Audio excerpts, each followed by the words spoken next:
আসসালামু আলাইকুম, কেমন আছেন সবাই? আশা করি যে যেখান থেকে দেখছেন ভালো আছেন এবং সুস্থ আছেন, নিজের পরিবারের সাথে নিরাপদে আছেন। হুট করে বাসায় মেহমান চলে আসলো, কি করবেন বুঝে উঠতে পারছেন না? আজকের রেসিপিটি একদম আপনার জন্য। তাছাড়া বিকেলে চায়ের সাথে এটা খেতে কিন্তু ভীষণ মজার। আর শীতের দিন মানেই ভাজা পোড়া কিছু, আর বাচ্চাদের তো চিকেন ভীষণ পছন্দ। এই রেসিপিটা তাহলে আপনাদের জন্য, যে কেউ এই রেসিপিটা ফ্যান হয়ে যাবে। আর চিকেন এমনিতেও বাচ্চা থেকে বড় সবারই পছন্দ। তো যা যা লাগছে, এখানে মুরগির বুকের মাংসটা এরকম কিউব করে কেটে নিয়েছি। তারপরে দিয়ে দিলাম 1 চামচের থেকেও একটু কম আদা বাটা।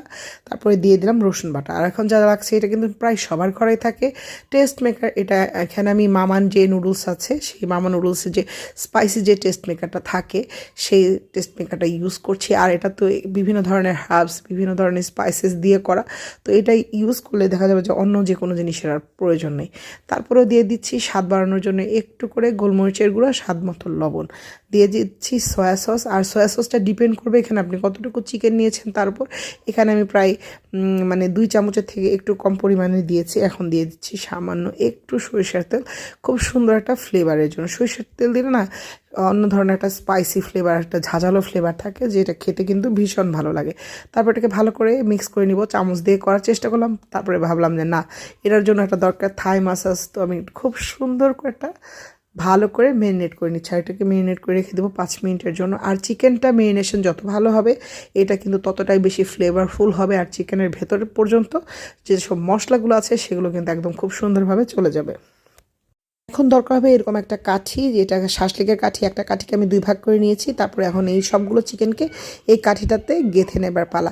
আপনারা চাইলে কিন্তু এটাতে পপকর্ন চিকেনও বানিয়ে নিতে পারেন। যদি ক্রিস্পি চিকেন খেতে চান, সেটাও কিন্তু করে নিতে পারেন। মানে মাল্টিপারপাস কাজে এটাকে ইউজ করতে পারেন। আর চাইলে এটাকে এয়ারটাইট বক্সে আপনারা প্রিজার্ভ করে রাখতে পারেন। যখন বাসায় হুট করে মেহমান চলে আসবে বা আপনার কোনো কিছু খেতে ইচ্ছে করবে, এটাকে জাস্ট যে কোনো জিনিস কিন্তু তৈরি করে নিতে পারবেন। এখন প্রত্যেকটা শাঁসলিকের কাঠিতে আমি এইভাবে চিকেনগুলোকে ভরে নিয়েছি। আর হ্যাঁ, এখন যে চিকেনটা ভাজবো তার জন্য একটা ব্যাটার তৈরি করে নেবো। সেই ব্যাটারটা তৈরি করার পালা। আর যে বাটিটাতে আমি চিকেনটা মেরিনেট করেছিলাম, সেই বাটিটাতেই নিয়ে নিচ্ছি 3 টেবিল চামচ পরিমাণ ময়দা। প্রথমে আমি 2 টেবিল চামচ নিয়েছিলাম, তারপরে মনে হলো কম হবে, তাই এখানে আমি আরও 1 টেবিল চামচ পরিমাণ দিয়েছি। আর কর্নফ্লাওয়ারটাও দিয়ে দিচ্ছি 1 টেবিল চামচ পরিমাণ করে। আর সামান্য পরিমাণ দিয়েছি মরিচের গুঁড়ো আর লবণ। তারপরে রুম টেম্পারেচার থাকা পানি দিয়ে নর্মাল থিকনেসের একটা ব্যাটার তৈরি করে নিব। আর হ্যাঁ, এই যে চিকেনটা আমরা ভাজবো, সেটার মধ্যে আমরা খুব বেশি মোটা কোটিং চাচ্ছি না। মানে চিকেনটার প্রায়োরিটি যেন বেশি থাকে, মানে কামড় দিলে যেন আপনি চিকেনটাই বেশি পান, সেই সাথে একটা নর্মাল ক্রিস্পিনেসের জন্য আমরা কিন্তু এই ব্যাটারটা রেডি করেছি। আর দেখতেই পেয়েছেন, চামচটা ডোবালে এরকম একটা পাতলা কোটিং বোঝা যাচ্ছে চামচের উপর। তার মানে এইরকম একটা থিকনেসের কোটিং আপনাকে তৈরি করতে হবে যদি এই রেসিপিটা ট্রাই করেন। তারপর জাস্ট ওই যে ব্যাটারটা তৈরি করলাম, সেই ব্যাটারের মধ্যে চিকেনগুলোকে ডিপ করে জাস্ট ফ্রাই করে নেবার পালা। এই রেসিপিটা কিন্তু আমার মেয়ে নাম দিয়েছে স্পাইসি অ্যান্ড ক্রিস্পি চিকেন স্কিউয়ার্স। এই যে শাঁসলিকের কাঠিটা দেখছেন, এটাকে নাকি ইংরেজিতে বলা হয় স্কিউয়ার্স। সেদিন আমি নিজেও জানতে পারলাম যে এইটাকে স্কিউয়ার্স বলে। আমি জানি না আমার প্রোনাউন্সিয়েশন ঠিক হয়েছে কিনা, তবে যাই হোক। তারপর এটাকে ভালো করে লাইট ব্রাউন কালার করে ভেজে নেবার পালা। আর হ্যাঁ, একসাথে সবগুলো দিবেন না, ব্যাচে ভাজার চেষ্টা করবেন। প্রথমে এক ব্যাচ ভাজা হয়ে গেলে তারপর আরেক ব্যাচ দিবেন।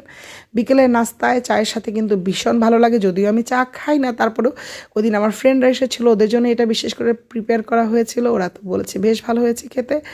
তো রেসিপি ভালো লেগে থাকলে অবশ্যই লাইক, কমেন্ট ও শেয়ার করতে ভুলবেন না। আপনাদের প্রত্যেকটা কমেন্ট আমাকে অনেক বেশি ইন্সপায়ার করে। আসলে তখন আমি টোকা দিয়ে দেখছিলাম যেটা কতটা ক্রিস্পি হয়েছে, যদিও শব্দটা শোনানো যাচ্ছে না। তো যাই হোক, একে একে সবগুলো ভালো করে ভেজে নিয়েছি। এখন জাস্ট গরম গরম পরিবেশনের পালা। আপনারা এটা চায়ের সাথে, বিকেলের নাস্তায়, বাচ্চাদের টিফিনে, যে কোনো টাইমে এটা কিন্তু দিতে পারেন। তো আমার মেয়ে এটার নামকরণ করেছে স্পাইসি অ্যান্ড ক্রিস্পি চিকেন স্কিউয়ার্স। এটা কিন্তু একদম রেডি খাওয়ার জন্য। জাস্ট শব্দটা একটু শুনেন কতটা ক্রিস্পি হয়েছে।